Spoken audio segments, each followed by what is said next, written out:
हमने चिट्टा कभी देखा नहीं था, सुना नहीं था। हमारे कठुआ में, हमारे जम्मू में चिट्टे का बड़ा विकास हुआ है, इसमें कोई दो राय नहीं है। बेजुबानों का बड़ा विकास हुआ हमारे कठुआ में, और खास करके हमारे हाईवे पे भी खड्डों का हमारा कठुआ शहर बना हुआ है, और खड्डों का भी बहुत बड़ा विकास है। हमारा कोई भाई था, वो गिरा था खड्डे में, और वो सिटी के बीच में है, गाँव में होता तो कोई बात नहीं, वो गिरा। और एक ये विकास है, हमें बड़ा दुख लगता है जब इतनी इतनी बातें हमारे लीडर करते हैं, लेकिन जमीनी सत्र में देखा जाए तो वो जीरो है। हम किसी पार्टी के खास नहीं है और किसी पार्टी के खिलाफ नहीं है, लेकिन मुद्दों में बात होनी चाहिए। जो मुद्दे हैं, हम हमारी आपके माध्यम से यही अपील रहेगी, 5 किलो राशन की जरूरत नहीं है। शिक्षा फ्री होनी चाहिए बच्चों की, हॉस्पिटल में फ्री इलाज होना चाहिए, राशन की कोई जरूरत नहीं फिर पड़ेगी।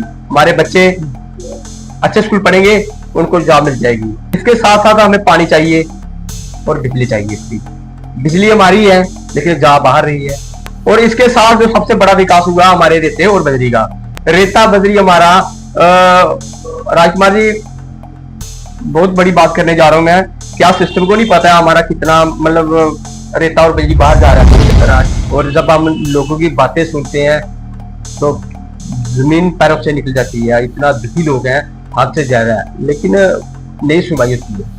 आपको मैं बताऊं, हमने भी बड़े प्रोटेस्ट किए हैं, लेकिन नहीं सुनवाई होती है। सुनवाई भी नहीं होना भी विकास है। न्यूज नो देखने वाले सभी दर्शकों का हार्दिक स्वागत है, और कठुआ से मैं हूं राजकुमार।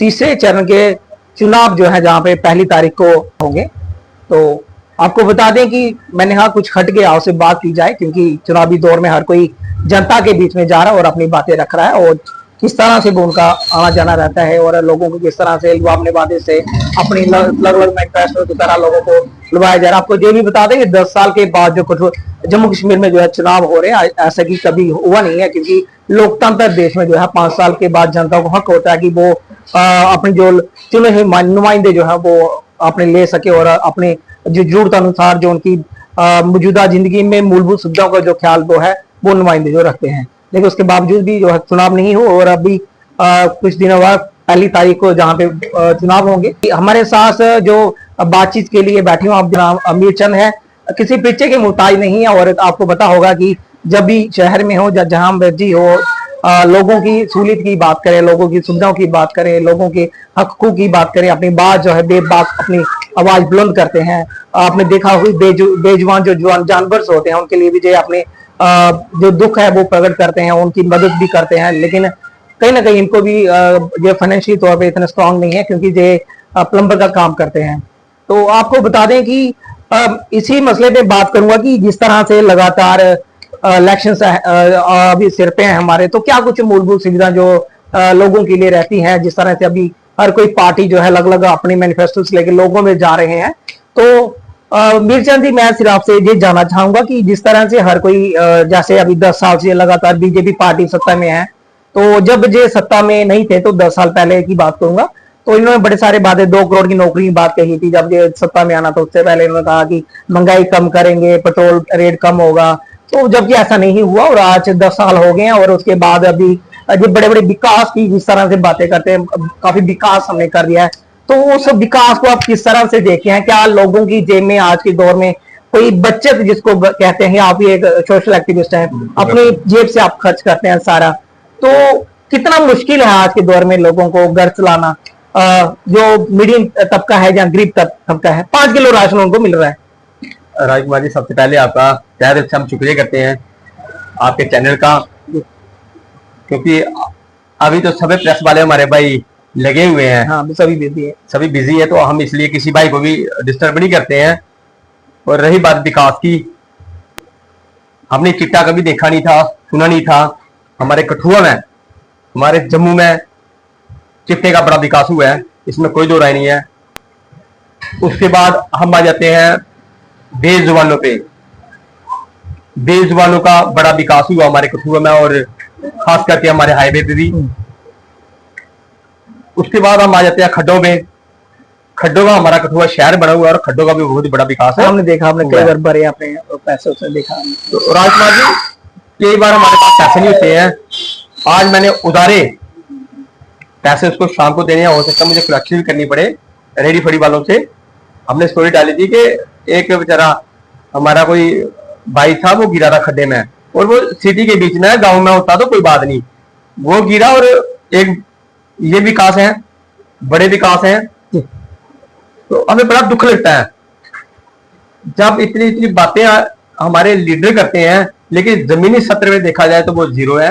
हम किसी पार्टी के खास नहीं है और किसी पार्टी के खिलाफ नहीं है, लेकिन मुद्दों में बात होनी चाहिए। जो मुद्दे हैं, हम हमारी आपके माध्यम से यही अपील रहेगी, 5 किलो राशन की जरूरत नहीं है, शिक्षा फ्री होनी चाहिए बच्चों की, हॉस्पिटल में फ्री इलाज होना चाहिए, राशन की कोई जरूरत नहीं फिर पड़ेगी। हमारे बच्चे अच्छे स्कूल पढ़ेंगे, उनको जॉब मिल जाएगी। हॉस्पिटल में अगर हमारी सुविधा अच्छी होगी तो हमें अपने आप ही पैसों की हमें जरूरत नहीं पड़ेगी। इसके साथ साथ हमें पानी चाहिए और बिजली चाहिए फ्री। बिजली हमारी है लेकिन जा बाहर रही है। और इसके साथ जो सबसे बड़ा विकास हुआ हमारे रेते और बजरी का, रेता बजरी हमारा राजकुमार जी बहुत बड़ी बात करने जा रहा हूं मैं, क्या सिस्टम को नहीं पता है हमारा कितना मतलब रेता और बिजली बाहर जा रहा है, बहुत जा रहा है। लोग जहाँ पे 1000-1200 की ट्राली आती थी, आज के डेट में 400-5000 है। ये विकास बहुत बड़ा हुआ है। तो आपने बिजली की बात करी, तो बिजली बिल लोगों के पहले 100-150 आते थे, आज 1000 से लगभग किसी का नहीं आ रहा है। तो गरीब आदमी के लिए कितना मुश्किल है, वो देना ही देना उन्होंने। राजकुमार जी, हम प्लम्बर का काम करते हैं, हम इतने परेशान हो गए हैं कि बात मत पूछो। और जब हम लोगों की बातें सुनते हैं तो जमीन पैरों से निकल जाती है। इतना दुखी लोग हैं, हद से ज्यादा है, लेकिन नहीं सुनवाई होती है। आपको मैं बताऊं, हमने भी बड़े प्रोटेस्ट किए हैं लेकिन नहीं सुनवाई होती है। सुनवाई भी नहीं होना भी विकास है, ये भी एक विकास है। तो बड़ी शर्म आती है हम जब हम उन डिपार्टमेंटों में भी बड़ी शर्म आती है जिस डिपार्टमेंट के बाहर ही खड्डे पड़ेंगे हो, तो वही मतलब उसमें सिर्फ फोन ही करना है, लेकिन वो चाहता है कौन तो मैं गिर रहा हूँ। तो हमारा कठुआ जो प्रवेश द्वार है, हमने अक्सर ये मतलब प्रोटेस्ट किया और धरने में भी बैठा हुआ है। कठुआ जो हमारा प्रवेश द्वार है, वहाँ पे कोई एरो नहीं लिखा हुआ है कि ये कठुआ इधर जाता है। और हमारे डिस्ट्रिक्ट कठुआ के 6 MLA जाएंगे, चाहे किसी भी पार्टी के हो। ये विकास हुआ है। और कालीबड़ी हॉस्पिटल से कालीबड़ी तक रोड सिंगल बना हुआ है, और GMC कठुआ हमारा। और वहां से जब इमरजेंसी को केस आता है, जहाँ जम्मू को मतलब पठानकोट को जाता होगा, तो हटली मोड़ और कालीबड़ी जो वन साइड किया हुआ है, स्टे लगा है, वो नाकामी किसकी है? हमारे लीडरों की नाकामी। क्या देखते हैं कि 10 सालों में जिस तरह से पूरे देश के अंदर माहौल बनाया गया कि विकास बहुत ज्यादा हुआ है, विश्व गुरु हम बन चुके हैं, तो आप इतनी सारी समस्याओं मुझे बता रहे हैं छोटी। आज के दौर में तो हमने देखा जहां पे भाजपा के जा रहे हैं जो विकास की बात कर रहे हैं, लेकिन कहते गली नाली की ये लड़ाई नहीं है, ये और किसी की लड़ाई नहीं है, ये राष्ट्रवाद की और विरोधियों की लड़ाई है। आपको लगता है कि जो इलेक्शन लड़ रहा है वो देशद्रोही हो सकता है, उसको चाप ऐसे मिला हो? हमने भैया कल के 2-3 दिन पहले कहीं खड़े हुए थे, तो उन्होंने भी मुझे ऐसे ही बोला कि खड्डे नालियों का विकास नहीं है। लेकिन मैं उन भाइयों को, उन नेताओं को, जहाँ लोग रहते हैं, आता जाते हैं लोग ना, मैं आपके माध्यम से उन नेताओं को, उन अपने भाइयों बहनों को जो ये बोलते हैं कि ये मुद्दा नहीं है, उन्हीं का अपना अगर उसी खड्डे से गिर जाए, नीचे पीछे गाड़ी आ रही होगी, तो वो उसको छोड़ के चला जाए, तो फिर उसको पता चलेगा कि राष्ट्र बड़ा है कि वो अपना जो बच्चा है, या बहन है, या भाई है, या पिता है, वो बड़ा है। तो राजकुमार जी, पहले हमें इंसान बनना चाहिए, हमारे में इंसानियत होनी चाहिए। इंसानियत ही सबसे बड़ा धर्म है। हम देखते हैं जब मुद्दे की बात आती है तो फिर ये धर्म पे चले जाते हैं, सारे लीडर धर्म पे चले जाते हैं। तो मुझे लगता है धर्म से पहले हम एक इंसान है। तो जो जब हम इंसान है, हमारे में पहले इंसानियत होनी चाहिए। जातों पातों में, धर्म में नहीं बांटना चाहिए। आपसे भी कई बार कटाक्ष किया जाता है कि जब आप धर्म की बात करते हैं, हम देखा कि जब आप आवारा जानवर की किसी मदद करते हैं, आप वहाँ पे बाबू को क्या देते हैं, हमारे 33 करोड़ देवता है, इसमें तो नहीं मदद के लिए कोई आगे नहीं आता। उसके बाद आपको कई बार कुछ बातें सुननी पड़ती है। राजकुमार जी, मैं आपको ये बात बताऊं, बड़ा दुख लगता है हमें। फोटो लगे होते हैं बड़े बड़े, और बड़े भाइयों का भी मुझे बड़ा आशीर्वाद मिलता है, प्यार मिलता है, लेकिन सच थोड़ा कड़वा होता है। लेकिन मैं मतलब बड़ा कई बार बाबू को जाता हूँ, आपको में पानी भी आ जाता है बेजवानों का दर्द देके। क्योंकि जब वो गौ माता, जैसे उसमें 33 करोड़ देवी देवते बताए हैं, जब वो लिफाफे खा रही होती है ना राजकुमार जी सड़कों में, और इतना गंद खा रही होती है, तो फिर मुझे तकलीफ होती है कि यार उन लोगों को फिर जो गौ माता है वो क्यों नहीं दिखती है। और सबसे बड़ी शर्म की बात ये है कि जो लोग दूध पी के गौ माता को, वो भी हिंदू है, वो भी हिंदू है, और जितनी भी हमारी जहाँ पे गौ माते हैं सभी हिंदुओं की हैं। और वही लोग यार फिर हम, मुझे लगता है कि सिर्फ हमें बेवकूफ बनाते हैं या क्या चक्कर है, इस ये थोड़ा सा मेरे को समझ नहीं आती है। एक चीज बताओ कि जब आप इस तरह की मदद करते हैं तो आप पूजा पाठ करते हैं? भैया हमने या पूजा पाठ कभी- बड़ी की है, और देखे ना तिल कभी आपने लगाते नहीं ना, आप अच्छे कपड़े पहन के कोई दुपट्टा पहन के जाते हो, मुझे लगता ऐसा है, कुछ? मुझे लगता है जहाँ पे कपड़ों की पहचान हो वहां पे नहीं जाना चाहिए। वो रिश्ते कच्चे होते हैं, अंदर से पहचान होनी चाहिए इंसान की सोच अच्छी होनी चाहिए। कपड़े, राजकुमार जी मैं आपको बताऊं, मेरे पास कपड़ों के लिए चंद्र के तिलक लगाना, ये लगाने से नहीं बात करने बनती। से ये कोई संतरी रंग का कोई दुपट्टा लेने से कि आप आपने सफेद कपड़े डाल लिए कि आप लीडर हैं, लेकिन अंदर से आपकी सोच लीडर वाली होनी चाहिए, दर्द वाली होनी चाहिए। किसी का दर्द देख के आपके अंदर दर्द आना चाहिए, तभी आप लीडर कह सकते हो। ऐसे दिखावे से बात नहीं बनती है। मंदिरों में हमारे काफी सारे भाई घंटियां मारते हैं। एक बार हमें याद है, एक बार हम रेस्क्यू कर रहे थे और कोई बेचारा पुजारी जा रहा था, तो मैंने उसको बोला भैया रुकना 1 मिनट, लेकिन वो नहीं रुका। उसने देखा कि इसको ब्लड पड़ा हुआ है, पुजारी नहीं नदी था, हाँ वो अच्छे घराने से था और पुजारी था, वो मतलब पंडित भैया थे वो शायद, वो तो नहीं रुके वो। और फिर हमें थोड़ा सा सोचने पे हम मजबूर हो जाते हैं कि वाकई हिंदू खतरे में है, दूसरे धर्मों से नहीं अपने ही धर्मों के लोगों से खतरे में है।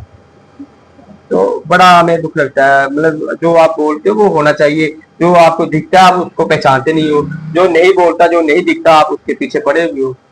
तो इस बात का हमें, जैसे हमारा रघुनाथ मंदिर है, रघुनाथ मंदिर इतना पुराना मंदिर है, इतनी बार जब अयोध्या में उधर पूजा की थी तो हमने एक वीडियो बनाई थी कि आप उसको छोड़ो, हम रघुनाथ मंदिर को ही अयोध्या बना लेंगे, आओ यार रल मिलकर सफाई करें। लेकिन मेरे पास पैसे नहीं थे, नहीं तो मैंने जेसीबी से। बाकी राजकुमार जी आप पानी की बात करें, हमारे शहर के लोग तकरीबन गंदा पानी पी रहे हैं, सबके घर में एक्वा नहीं लगे हैं, और स्वच्छ अभियान चलते हैं, लेकिन जहाँ पे स्वच्छ अभियान होने चाहिए वहां पे नहीं है।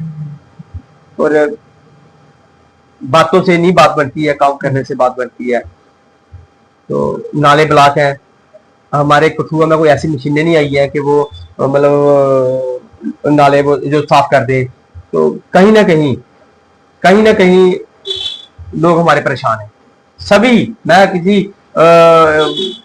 मतलब कठुआ के लोगों की नहीं बात कर रहा हूँ, मैं बाहर के लोगों की बात कर रहा हूँ। बड़े लोग परेशान हैं, लेकिन फिर भी पता नहीं क्यों यही लोग बोलते हैं कि इससे डरते हैं लोग। इस बात का हमें जरूर दुख लगता है, इतने खड्डे हैं पड़े हुए हैं, लोग बोलते नहीं है, डरते हैं, पता नहीं किससे डरते हैं। इस बात का हमें थोड़ा सा दुख है, लेकिन हमने सोचा यार एक ही बार जिंदगी मिलनी है, बार बार तो मिलेगी नहीं, हम लगे रहेंगे, जब तक समाज है हम चलते रहेंगे। बीजेपी का लगातार कहना है कि जम्मू कश्मीर को हमने इंडस्ट्रियल हब बनाना है, कहीं और तो इंडस्ट्री लगी नहीं, कश्मीर में तो कोई गया नहीं। तो कठुआ के अंदर आपने देखा होगा कि जो हमारी जो पहले इंडस्ट्री है गुमिनसर वाली, वो भी मैक्सिमम सारी बंद रहती है, तो वहां पे भी रोजगार नहीं है। तो अभी कितनी सारी इंडस्ट्री जो हमारी बागफली में है, घाटी में है, किडिंगनाल में है, और बड़ी सारी एरिया भी लग रही है। कितना बड़ा खतरा देखते हैं कठुआ के लिए? खतरा बहुत बड़ा खतरा है, क्योंकि खतरा इनको लगता है श्रीनगर में, वहां इनका दिल्ली मानता जाने के लिए, वो वहां पे बंदे बैठे हुए हैं, वहां पे लीडर है, इसलिए नहीं मतलब यहाँ वहां पे इंडस्ट्री लगती है। अगर यहाँ पे हमारा कोई लीडर होता, यहाँ पे हमारा कोई तड़ा लीडर होता, कोई शेयर लीडर होता, तो शायद यहाँ पे भी इंडस्ट्री नहीं लगती। और मैं इससे बड़ी बात ये कह रहा हूँ कि जितनी भी फैक्ट्री लगी है वहां पे इंजीनियर हमारा बच्चा कोई नहीं लगा होगा। आप कहीं भी देख लेना, इंजीनियर हमारा बच्चा नहीं लगा होगा, क्योंकि हमारे बच्चे नहीं पढ़े हुए हैं, सारे बाहर के उनके हिसाब से बाहर के मैक्सो ला रहे हैं, लोकल नहीं लगा रहे हैं। और सबसे बड़ा विकास चोरियों का हुआ है, लोग मंदिरों को नहीं छोड़ रहे हैं, चोरियां इतनी विकास कर रही हैं, वो दिन बर दिन तरक्की कर रही हैं। आपको लगता है कि इतनी इंडस्ट्री होनी चाहिए, उसके बाद लोगों को रोजगार मिलेगा या ऐसा कुछ क्या लगता है? हाँ हमें रोजगार नहीं मिलेगा, लेकिन धुआं जरूर मिलेगा, उसका जो पोल्यूशन है वो उसका बेनिफिट हमें मिलेगा, नौकरी कहाँ मिलेगी हमें। अच्छा एक बात इससे मैं और अटैच करता हूँ, 12 घंटे ड्यूटी है, 10,000 तनख्वाह है, तो ये भी कहीं ना कहीं सोचने का विषय है। तो मैं आपके माध्यम से ये भी अपील करता हूँ कि कम से कम 20,000 पे होनी चाहिए, जो मतलब दिहाड़ीदार है जो फैक्ट्री में लगा हुआ है, कम से कम 20,000 की पे होनी चाहिए, और 8 घंटे ड्यूटी होनी चाहिए। तभी हमारे बच्चे पढ़ेंगे, तभी हमारी फैमिली जो गरीब फैमिली है, जो जरूरतमंद फैमिली है, उनका घर खुशहाल रह सकेगा। ऐसे 5 किलो राशन से बात नहीं बनेगी। पहले तो 30-30, 25-25 किलो राशन मिलता था, तेल मिलता था, मतलब चने की दाल मिलती थी, चीनी मिलती थी, बड़ा सारा राशन मिलता था, बिजली फ्री थी, सारा सिस्टम ठीक था। तो कहीं ना कहीं ये सोचने वाली बात है। 5 किलो राशन आप रहने दो। आपके माध्यम से हम ये कहते हैं, अपील करते हैं प्रधानमंत्री मोदी जी से, 5 किलो राशन रहने दो। शिक्षा, बिजली, पानी और हॉस्पिटल वाला काम फ्री कर दो, तो 5 किलो राशन की हमें जरूरत है नहीं। जो मूलभूत सुविधाओं की बात कर रहे हैं ना, आपकी लोगों को मिलनी चाहिए, नहीं मिलती। तो लोगों की बचत में क्या देखते हैं कि लोग किस तरह से, पहले हमने बचत देखा मैं वो 10,000 कमाते तो खर्च महंगाई की वजह से कम होता था, लेकिन वो बच बचा के बाद में कुछ काम करवा लेते थे। तो आज के दर में कोई किसी ने कोई पेंट करवाना है, जहाँ कुछ और काम करना है, कैसे करवाओगे आप? आज आपको पता तेल कितने पे किलो है? आपको नहीं पता होगा। चीनी कितने पे किलो है? आलू प्याज कितने पे किलो है? तो लोगों की आमदन घटी है, बिल्कुल घटी है। और हम अपील करते हैं आपके माध्यम से कि इंडस्ट्री में जो भी लेबर लगी है, चाहे वो सिटी में हो, कहीं भी लगी हो, उसकी कम से कम 20,000 पे होनी चाहिए, ताकि वो अपने बच्चों को पढ़ा सके।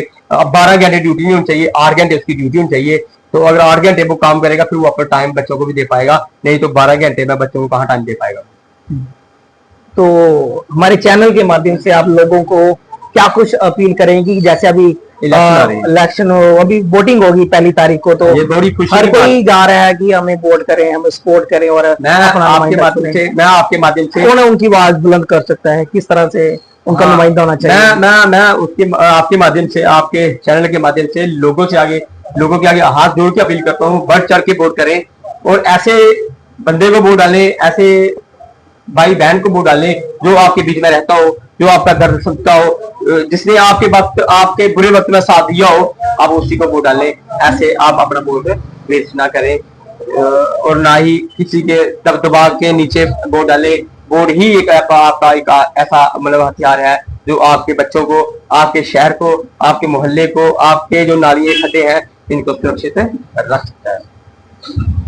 और जे हमारे साथ वहां से भी इन्होंने चुनाव पे बात की, चुनाव के अलावा जो समस्याएं हैं उन पे बात की, ऑल ओवर समाज को लेकर बात की। इनका कहना है कि चुनाव तो आते जाते रहते हैं, लेकिन लोगों को जो है अपने वोट का जो इस्तेमाल सही तरीके से करना चाहिए।